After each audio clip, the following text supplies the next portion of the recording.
this declaration in defence of marriage, it will show you where I think and we think the heart of it lies, and I hope that it might be of some clarity and resonance for all of us who are still fighting to defend this truth and this necessary foundation of our lives. So we hold these truths to be self-evident. There's some more shameless plundering.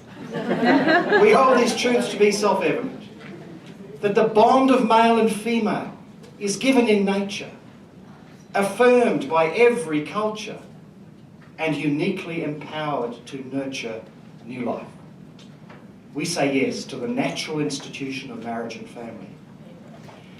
That same-sex marriage is not given by nature, has never before been affirmed by culture, and cannot nurture new life. We say no to the unnatural institution of same-sex marriage. That men and women of full age have the right to marry and to found a family. Universal Declaration of Human Rights, Article 16.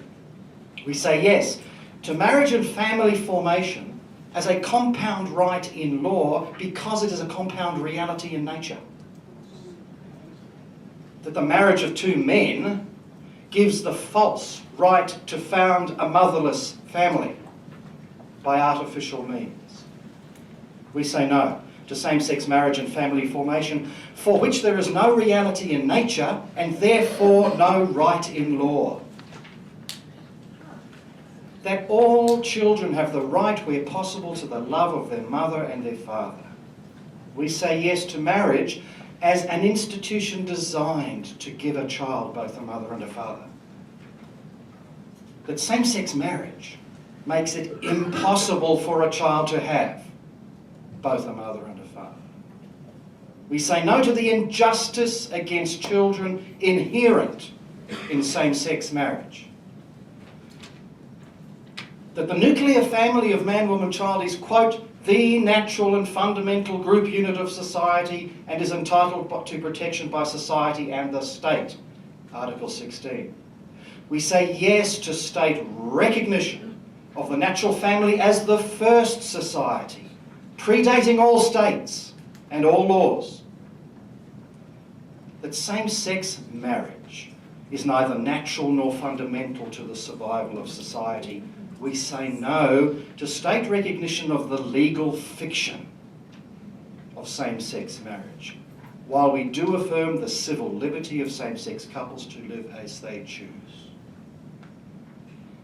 That, quote, everyone has the right to freedom of opinion and expression, to freedom of thought, conscience and religion, Articles 18 and 19. We say yes to the right to express our deepest convictions on the truth of marriage and of sexual right and wrong. That same-sex marriage laws have led to government suppression of freedom of speech and conscience. We say no to the use of same-sex marriage laws to compel approval of homosexual behaviour and to persecute conscientious objectors. That, quote, parents have a prior right to choose the kind of education that shall be given to their children, Article 26. We say yes to the right of parents to guide the moral education of their children.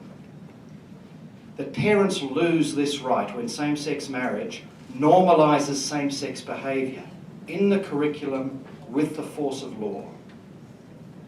We say no to a culture of homosexual marriage that normalises, that imposes homosexual values on school children against the wishes of parents.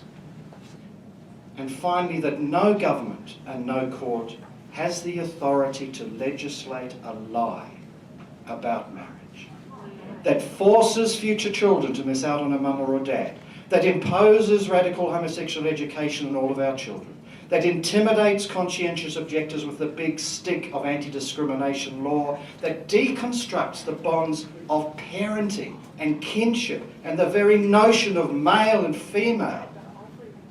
Same-sex couples, 1% of our fellow citizens, are free to live as they choose, but they are not free to redefine marriage or parenting or sexual right and wrong for all of us. Thank you.